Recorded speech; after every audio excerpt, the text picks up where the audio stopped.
Halo teman-teman semua, nama saya Devon. Nama saya Jerry Wijaya. Nama saya Marvin Octavius. Kami akan membawakan materi yang bertemakan perlindungan identitas digital dan data pribadi di platform digital.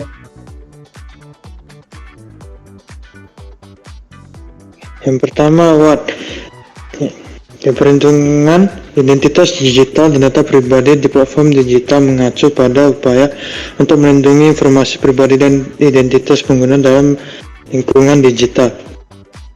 Perlindungan identitas digital melibatkan upaya untuk melindungi informasi pribadi yang dapat digunakan untuk mengidentifikasikan individu secara online, seperti nama lengkap, alamat, nomor telepon, alamat email, nomor identitas, dan informasi keuangan. Penting untuk pengguna platform digital juga berperan aktif dalam melindungi identitas digital dan data pribadi mereka. Beberapa langkah yang dapat diambil pengguna termasuk menggunakan kata sandi yang kuat, mengaktifkan autentikasi 2 faktor, berhati-hati dalam berbagi informasi secara online, memperbaharui perangkat lunak keamanan, dan menggunakan alat pengamanan digital seperti VPN saat terhubung ke internet. Why?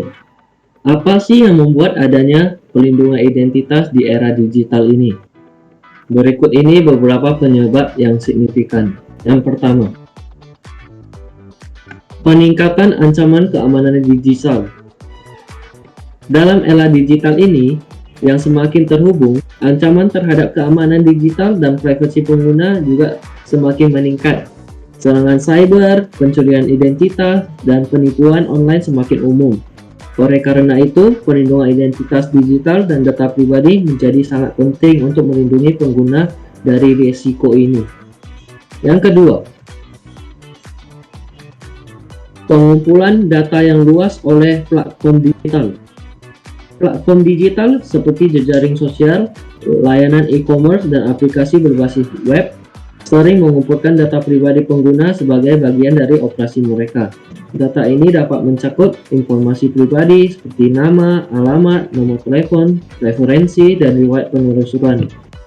Dalam konteks ini, perlindungan data pribadi menjadi penting untuk mencegah penyalahgunaan atau akses yang tidak sah terhadap informasi tersebut. Yang ketiga,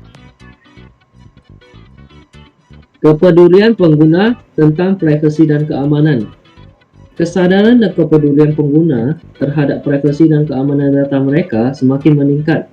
Banyak pengguna ingin memastikan bahwa informasi pribadi mereka tidak disalahgunakan atau digunakan secara tidak sah oleh pihak ketiga. Permintaan ini mendorong perlindungan identitas digital dan data pribadi menjadi perhatian utama bagi platform digital. Yang keempat, ketergantungan pada layanan digital.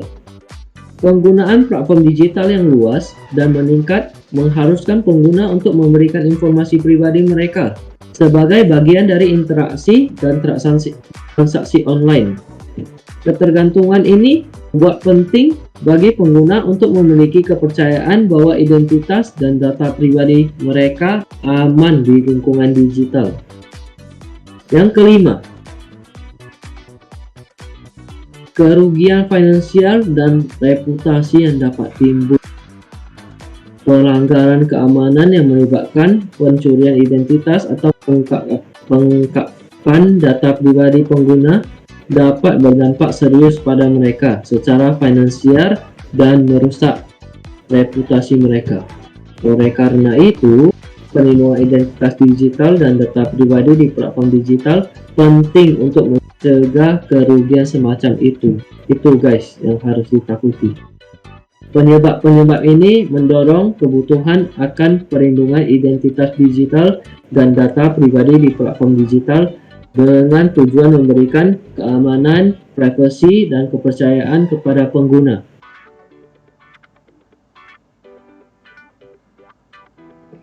Berikutnya how atau solusi. Berikut adalah beberapa contoh langkah perlindungan identitas digital dan data pribadi yang umum. Yang pertama, enkripsi data. Platform digital menggunakan enkripsi untuk melindungi data pribadi pengguna. Ini melibatkan mengubah data menjadi format yang tidak dapat dibaca tanpa kunci enkripsi yang tepat. Dengan demikian, bahkan jika data tersebut dicuri atau diakses secara tidak sah, data yang dienkripsi tetap aman dan tidak dapat dibaca. Yang kedua, kebijakan privasi yang jelas. Platform digital memiliki kebijakan privasi yang jelas dan mudah diakses yang menjelaskan bagaimana data pribadi pengguna dikumpulkan, digunakan, disimpan, dan dilindungi. Kebijakan ini harus transparan dan memberikan informasi yang jelas tentang hak dan opsi privasi pengguna. Yang ketiga, opsi pengaturan privasi. Platform digital menyediakan pengaturan privasi yang memungkinkan pengguna mengendalikan jenis data pribadi yang mereka bagikan dan dengan siapa data tersebut dapat dibagikan. Pengguna diberikan opsi untuk memilih apakah mereka ingin data mereka terlihat oleh publik atau dibatasi hanya untuk orang-orang tertentu. Keempat, verifikasi identitas. Platform digital dapat menggunakan langkah-langkah verifikasi identitas untuk memastikan bahwa pengguna yang mengakses akun atau data pribadi adalah orang yang sebenarnya. Misalnya, mereka dapat meminta pengguna untuk memasukkan kode verifikasi yang dikirim ke alamat email atau nomor telepon terkait dengan akun mereka. Yang kelima, autentikasi dua faktor, 2FA. Platform digital dapat mengimplementasikan autentikasi dua faktor, di mana pengguna harus memasukkan kata sandi mereka dan juga kode atau token yang dihasilkan oleh aplikasi autentikasi pada perangkat mereka. Ini menambahkan lapisan keamanan tambahan dan mengurangi resiko akses yang tidak sah. Yang keenam, audit keamanan dan monitoring. Platform digital dapat melakukan audit keamanan secara teratur untuk memastikan kepatuhan terhadap standar keamanan dan privasi. Monitoring aktif dilakukan untuk mendeteksi aktivitas mencurigakan atau pelanggaran keamanan yang dapat mengancam identitas dan data pribadi pengguna. Yang ketujuh, pelatihan keamanan untuk pengguna. Platform digital dapat menyediakan sumber daya dan pelatihan keamanan kepada pengguna mereka. Ini termasuk edukasi tentang praktik terbaik dalam menjaga keamanan dan privasi data pribadi, seperti penggunaan kata sandi yang kuat, kehati-hatian dalam mengklik tautan atau tampilan yang mencurigakan, dan berbagi informasi pribadi dengan bijaksana. Yang terakhir, penghapusan data. Platform digital harus memberikan opsi kepada pengguna untuk menghapus data pribadi mereka jika mereka memilih untuk tidak lagi menggunakan platform tersebut. Penghapusan data ini harus dilakukan secara permanen dan efektif untuk memastikan bahwa data pribadi tidak dapat dipulihkan atau disalahgunakan.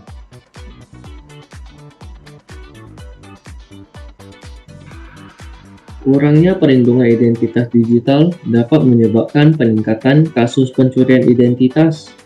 Penjahat cyber dapat menggunakan informasi pribadi yang tidak dilindungi untuk melakukan kegiatan penipuan, mengakses akun pengguna, atau melakukan kejahatan lainnya atas nama orang lain.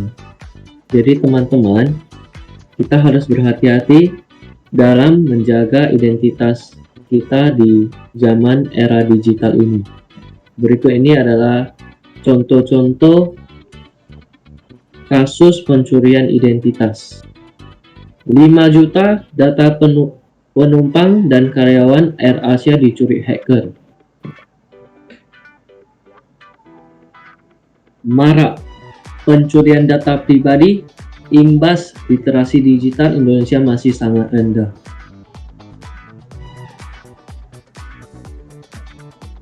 Hacker klaim bobol 1 miliar data warga Cina. Oleh karena itu, alangkah baiknya kita mempelajari cara untuk perlindungan identitas digital dan data pribadi di platform digital. Jadi, semoga video ini bermanfaat dan dapat membantu teman-teman mengerti apa sih itu perlindungan data pribadi di platform digital dan apa sih itu perlindungan identitas. Saya Devon. Saya Jerry Wijaya.